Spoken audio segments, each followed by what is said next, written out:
on TV, on radio, and on your smartphone. This is Talk TV. Tonight on Talk TV, Rishi Sunak and Liz Truss go head-to-head live. They both want to be your next Prime Minister. Welcome to the Sun Showdown, fight for number 10.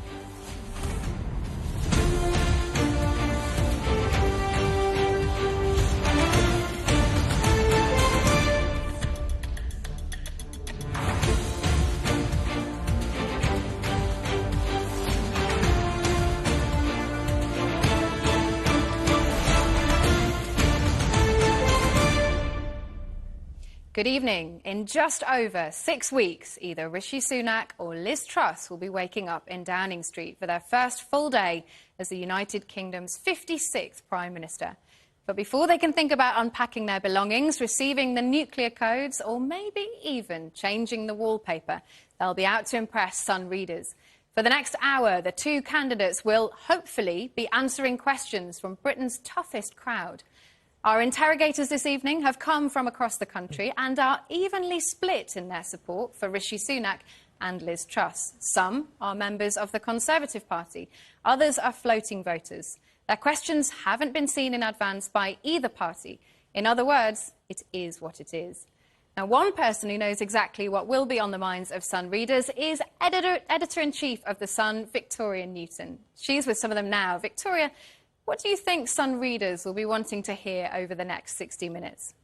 Thanks, Kate. Well, I think the number one thing they're going to be most interested in hearing is what the candidates would do to help them with the cost of living.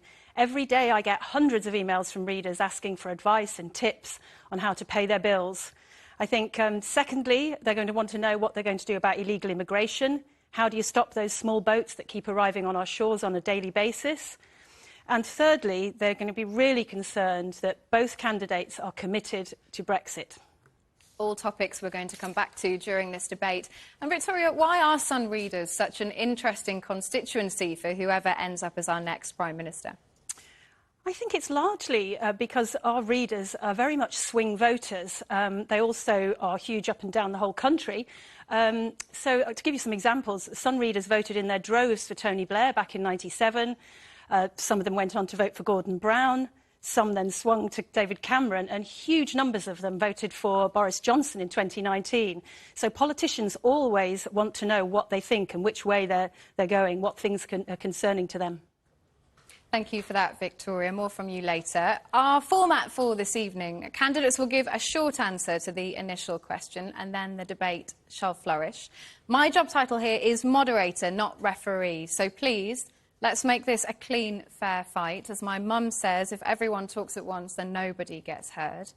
So we'll go to our audience in just a moment, but first it's time for the opening pitches to our Sun readers. Rishi Sunak, yours first. The challenges we face today are immense. Energy bills doubling, inflation at a 40-year high. Yet amidst those challenges, we shouldn't lose heart because there are incredible opportunities, not least because of Brexit. Like many of you, I was proud to vote for that. Now I've got a plan to overcome these challenges and seize those opportunities. I'll grip inflation and get you the help you need with your bills. I'll get our economy growing, cutting EU red tape and getting our taxes down. And I will do whatever it takes to tackle illegal migration. Now, I'm not going to pretend that this is all going to be easy, but as Chancellor, you saw that I successfully helped 10 million people protect their jobs and the economy through COVID, so I've got a record that you can believe in. And as your Prime Minister, I know that together we can face down those challenges and seize those opportunities, because Britain's potential is limitless. Rishi Sunak, thank you. You, Liz Truss. The next election is going to be about the cost of living. We have only 2 years to show the British people that we can deliver and make their lives better. As Prime Minister, I would put money back in people's pockets from day one, driving growth and delivering opportunities with a new growth plan. It's wrong that we currently have the highest tax burden in this country that we've had for 70 years. And I believe that Sun readers want us to keep to our manifesto commitment of not raising taxes. I'm somebody who does what I say I will do. I've delivered on trade deals, I've delivered on Brexit opportunities, and I've delivered on standing up to Vladimir Putin in Ukraine. Britain's best days lie ahead of us. We need to reject the voices of decline. We need to stop apologising for being conservative and start working to build our country. I will run a government of all the talents that unleashes the potential right across our fantastic country. Candidates, thank you both very much. Now, this is a readers' debate, a Sun readers' debate, and you are both Sun readers. So I would like to open this debate by giving you the first question. Liz Truss, what would you like to ask Rishi Sunak? Well, I've had the opportunity over the past few weeks to ask Rishi lots of questions, and I think I might have actually run out of questions to ask him. Look, I want to have a fair campaign. And the major debate between Rishi and I is about the economy. What I am promising is to deliver tax cuts straight away and to relieve the burden on Sun readers' pockets and bills. For example, the Green Levy has put extra money on people's energy bills. I don't think people can afford that in the current circumstances, so I would reduce that. And what I would ask Rishi is what he would do on day one on becoming Prime Minister to actually relieve the money that people are struggling to pay out of their household budgets. Rishi Sunak, would you like to answer? Well, you know what? I was going to ask Liz how she was spending her birthday, because for everyone watching, it's Liz's birthday today. So happy birthday, Liz. Thank you. I'm sure not the best way to spend it. But on this central question, and all Sun readers watching, you know what I've done over the past couple of years to help the country get through some really difficult times, whether it was creating the furlough scheme that hopefully protected many people's jobs who are watching and listening tonight. And just one of the last things I did as Chancellor was to make sure that we put support in place over the autumn and winter to help everyone with their energy bills, because I knew they were going to go up a lot. And everyone's going to receive help, and the most vulnerable in our society are going to get around £1,200. So that's an enormous help with the bills. But I've always said that I'll do more as the situation demands it. And if it looks as it does look likely now that energy bills are even higher than we thought, then of course I, as Prime Minister, would come back and do more to help people through, because that's what I've done for the last couple of years. But the other thing I'd also do is make sure that we do think about our children and our grandchildren. And everything we do now has an impact on them. And all the proposals that you hear from me or Liz or anyone else, you've got to think, well, if we're going to borrow to do all those things, what does that actually mean? What that actually means is that we're putting it on the country's credit card, and we're asking our children... We're going to explore a lot of this in the debate. So just before we get into that, Liz Truss, would you like to answer Rishi Sunak's question? Is this how you'd like to spend your birthday? Well, I've had a great birthday so far. I've got lots of cakes and presents as I've been touring around the country, which is fantastic. I'm looking forward to, after this debate, having dinner with my family and celebrating after that. Look, the issue here is we have anemic growth in this country, and we need to fix that. We need to get growth going. We've got the lowest growth projected in the G7. If we put up taxes, which is what Rishi is proposing, corporation tax, that will mean companies are less likely to invest in the United Kingdom, and we're more likely to be heading to a recession. And we know what a recession means. I grew up in Paisley and Leeds in the 1980s and 1990s. I know what it looks like when economic times are hard. It looks like people losing their jobs, not having enough money to support their families, and we end up paying more. We end up with our benefits bill going up. We end up with the cost of public services going up. Well, let's talk about public services, because that's the first topic I'd like to talk about It's a false economy to say that somehow, by raising taxes, we're going to bring more money in. Well, let's hear from our first Sun reader. Let's hear from John, because he's the first person that we've got tonight. So, John Hughes, you're in Birmingham. John, what's your question for the candidates? I am indeed. Well, since I was diagnosed with cancer and I've had the operation and that, I was promised loads and loads of care and whatever else. I've had to rely on a company called Help Harry, Help Others. It's a cancer-based charity. I had no help at all from Macmillan or my cancer nurses. Why is the NHS broken? And that's a question to Mr Sunak and Mrs Truss. Rishi Sunak, to you first. Well, John, I'm really sorry to hear about that, and I'm glad that you're at least now getting the support that you need. I grew up in an NHS family, I'm not John. on Mr Sunak. Sorry, I can't hear you, but you mentioned a company that was helping you. Is that right? It's a cancer-based charity, help Harry, help others, and without them, I don't know what I would have done. Right. No, well, I'm glad they're able to provide some support to you. No, look, I grew up in an NHS family. My mum was a local chemist, my dad was a GP, so I know firsthand what an enormous difference healthcare makes. And the reason the NHS is under strain at the moment is because it's recovering from COVID. And we all know that. And we saw what happened during coronavirus to the NHS. We saw the pressure it was put under, and we also saw what was happening in social care. And there are many people like you who are waiting to get the treatment that they need and deserve, particularly with regard to cancer. And that's why I did something really difficult, that I'm actually getting a lot of flack for at the moment, and I'm sure we'll talk about it tonight. And I made sure that we got the NHS the funding that it needed to help work through the backlogs, get everyone the care that they needed, and do that as quickly as possible. Now, it wasn't an easy thing for me to do, and as I said, I've got a lot of criticism for it. But I believe it was the right thing to do, because I don't think we can have an NHS, which is ultimately the country's #1 public service priority, that is underfunded and not able to deliver the care that it needs. And that's why I think you can be reassured that the NHS is safe in my hands, because I've taken what was a brave decision to get it the support that it needed. And I hope that that is reassurance to you in the future that we'll continue to support the NHS so it helps people like you and millions of others get the treatment that they need. Liz Truss, John's question essentially was that he struggled to get NHS support and GP appointments. Well, first of all, can I just say to John, I'm incredibly sorry to hear about his experience in the NHS. And in fact, my mum worked as a nurse at St James's Hospital in Leeds, specialising in cancer research. And I know a lot of work goes into that area, but we need to do more. And there has been issues during COVID about people being able to get the support that they need. I think the issue is that too often we are directing and micromanaging people on the front line, the doctors and nurses who do the work. And what I want to see is fewer layers of management in the National Health Service and less central direction, because I simply don't think that people can sit there in Whitehall and direct everything that happens in local communities across our country.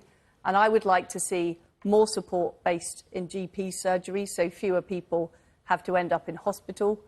Also focusing on things like ambulance waiting times, which are a real issue as well, particularly in rural areas. And this is all about giving more power locally and making sure that we trust the professionals who really know what they're doing. But I really wish you all the best for your recovery, John. So we're going to come back to some of the detail and the economics on this in a minute. But John, you are still with us. Do you feel that that answered your question? I do and I don't, because the Conservatives have had the chance already, and it's still not enough for the NHS. I mean, it's a good point that John makes there, isn't it, Rishi Sunak? You were the Chancellor, you know the numbers. You yourself have said that NHS funding is unsustainable.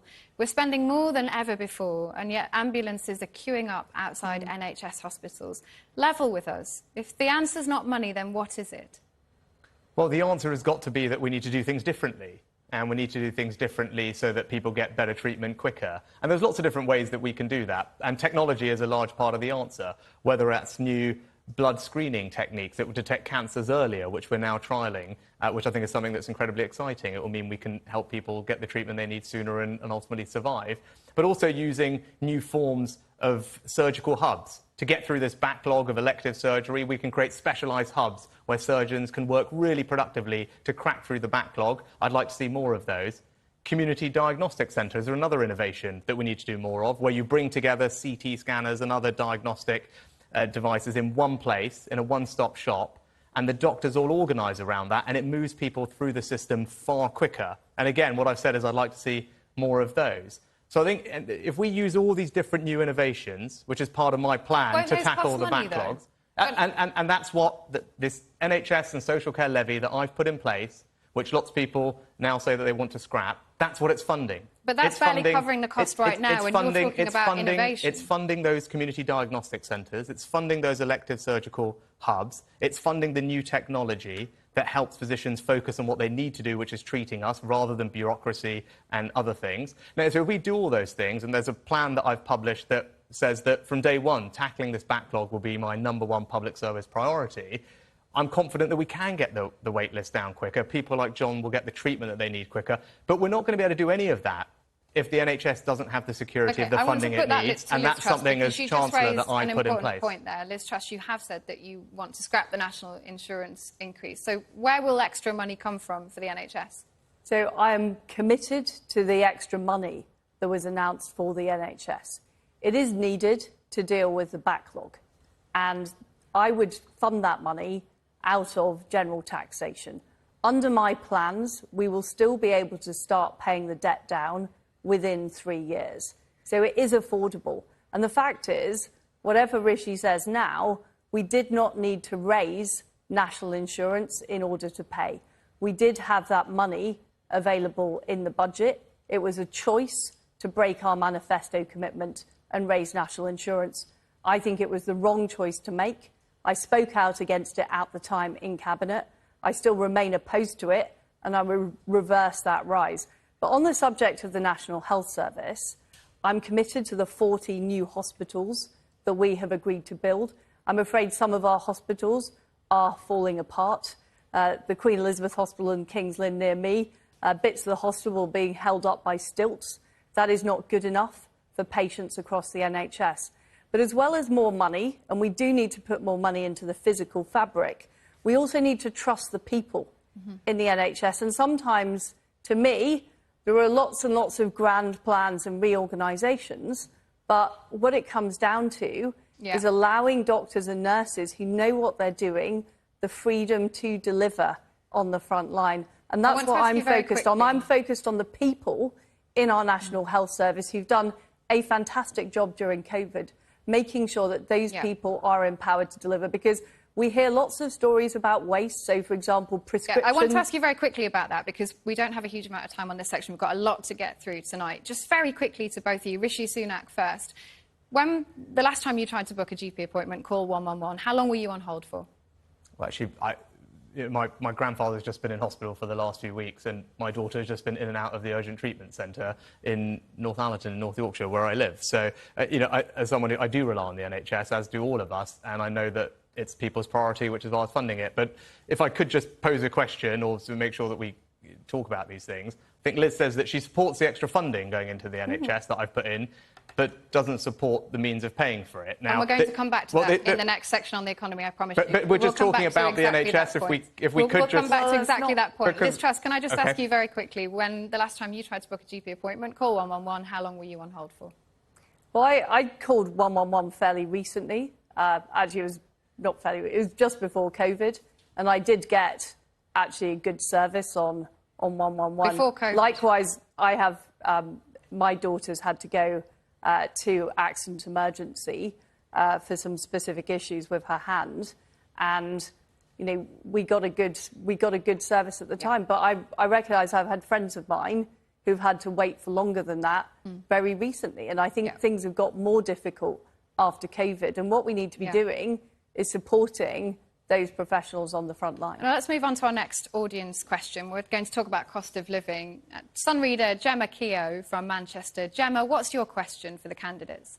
Hiya, yes. So the cost of living has actually gone up massively, but my question today is to ask about the meats that has actually gone up that we actually eat. I mean, I used to be able to go to the shopping every Monday to Sunday and get quite a lot of different meats where the price of meat has gone up. So I'm thinking, should we turn to vegetarian? And because we all love meat, but I'm not able to afford it as much as what I used to do. So I used to go to the shopping store and used to get meat Monday to Sunday, mainly steaks and steaklets. However, now it's twice a week. that I actually attend to the shopping stores when I actually go to the food store. Liz Truss, should Gemma's family go vegetarian? Well, the price of food is a huge issue, and this is a global crisis. We know it's being exacerbated by the war in Ukraine. Things like fertiliser is more expensive, grain is more expensive. That is feeding through to the costs our farmers are having to pay. And one thing I would do is reduce the red tape on farmers, focus on food production, because this is an important issue to help families across Britain and help make life more affordable for families across Britain. But it's also important that we are resilient and that we have a good food supply in the face of these global shocks. And we're not solely dependent, particularly not on countries that we can't trust. So that is something that I've been focused on as Foreign Secretary, making sure we have resilient supplies of food and energy. Now, on the subject of vegetarianism, of course, that's a personal choice. I think we've got fantastic meat that we produce in this country. I'm a proud representative of a very rural constituency that produces everything from pigs to poultry to arable farmers. Produce which is produced here, which is fantastic quality, is very expensive. That's not necessarily affordable for Gemma. It is, and this is my point about how we need to help our farmers produce more food and be able to produce food in an affordable way. And a lot of that is about the costs of things going into farming. We're talking about levelling up.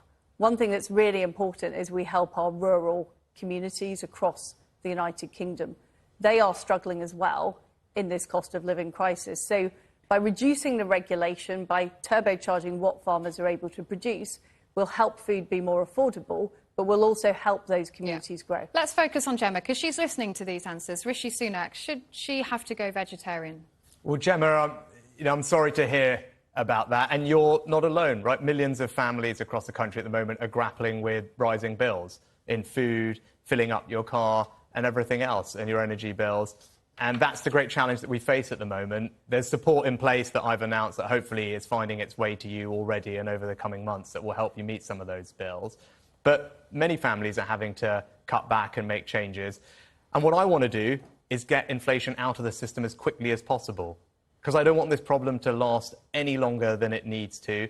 And that's why I'm focused on running our economy in a way where we stamp out inflation quickly. And what I don't want is for you to have to deal with this problem next year and the year beyond. And with regard to food, the one specific thing I think we can do is make sure that we hold supermarkets to account, because our farmers, and I represent also a very rural patch with lots of farmers, we want to make sure that the supermarkets and all the other people in the supply chain are being fair in how they price these things, and that no one is taking advantage of the situation to pass on price rises that aren't necessary. And that's what I would do as Prime Minister, is hold everyone to account to make sure you get the cheapest possible prices for the food Rishi Sunak, very briefly, how quickly could you make that happen? Because it's all well and good saying that you could work with supermarkets, but Gemma cannot afford to buy meat right now, today. I mean, that's something we can do very quickly, and it's an ongoing thing. It's not just something we do once, it's something you need to constantly do in government, as meet with companies to make sure that the supply chains from the farmer all the way through to the shop where Gemma's buying her food from is done in a way that's fair, and that everyone's getting a fair price and people are not taking advantage of the situation with inflation to pass on price increases that are not right. And that's a very practical thing we can do to make sure that the food is as affordable as it can be. Liz Truss? Of course we need to tackle inflation. And in fact, the Bank of England forecast suggests it will fall next year. And of course, we've got an independent monetary policy run by the Bank of England, and it's primarily their role to target and reduce inflation. I think that's very important.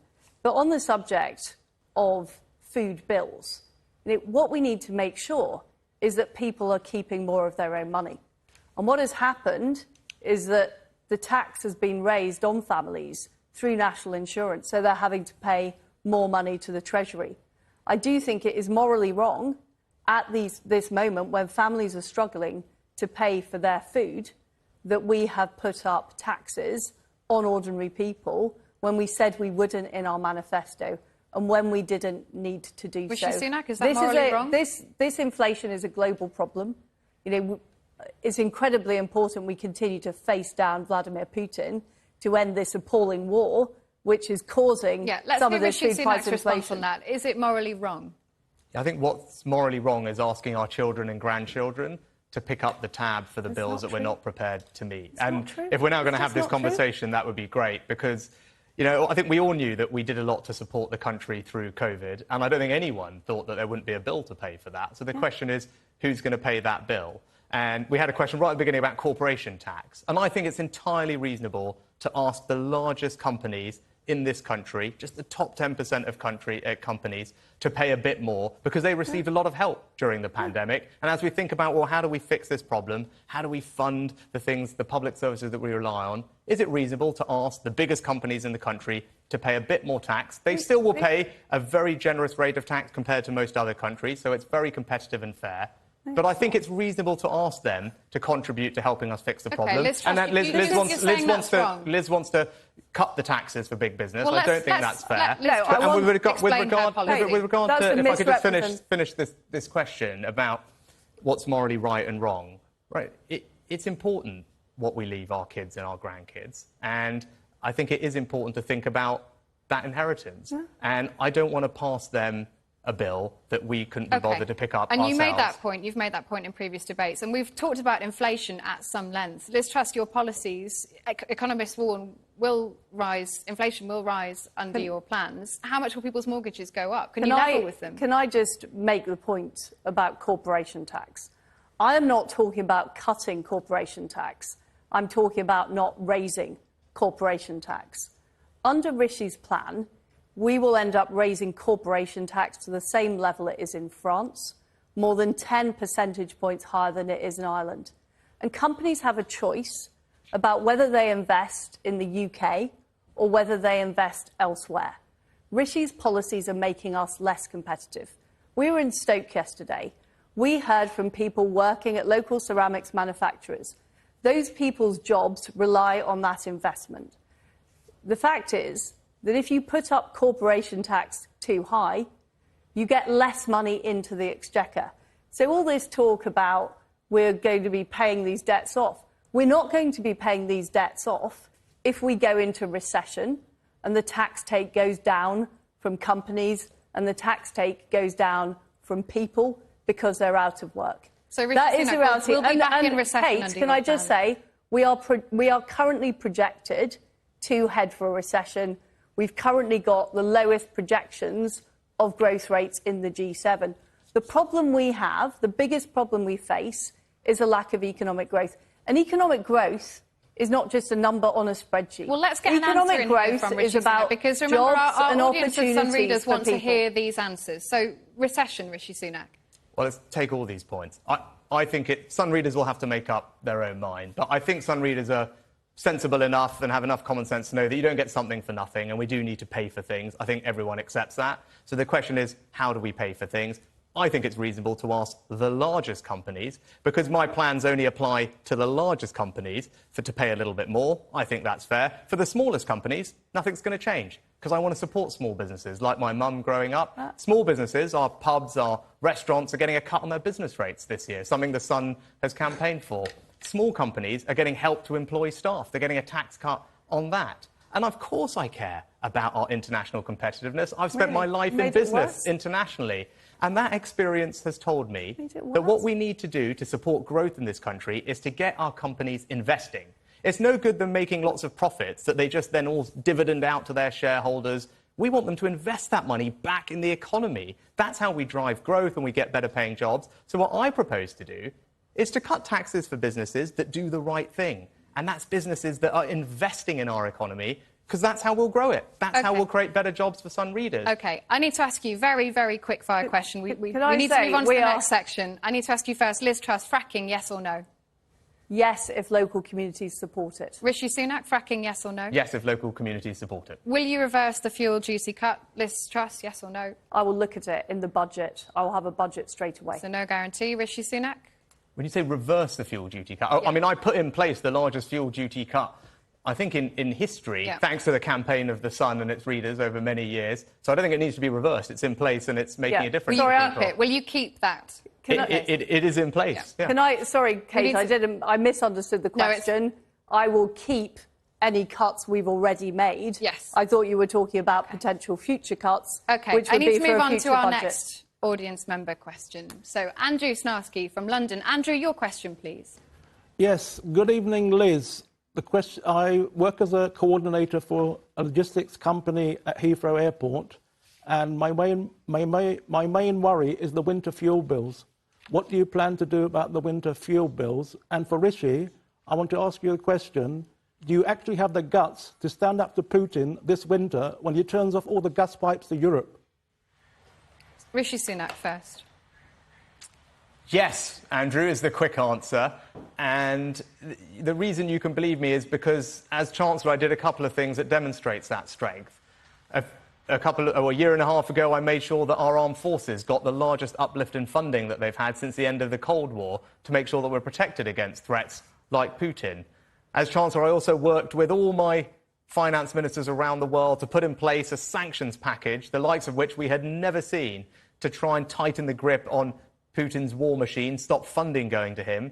And it does require toughness to stand up to him, and it is going to require all of us to go through some difficult times. And I want to be honest with you about that. Part of us standing up to Putin is all of us as a country recognising what that's going to do to our energy bills and having the resolve to get through that, supporting people as we go, because ultimately that's what our values are about. It's about protecting those countries that are being attacked. It's about standing up for freedom. And as we have done brilliantly, and I know many Sun readers have done, opened up their families, their hearts, their communities to refugees from Ukraine, there's lots of different ways we can stand up.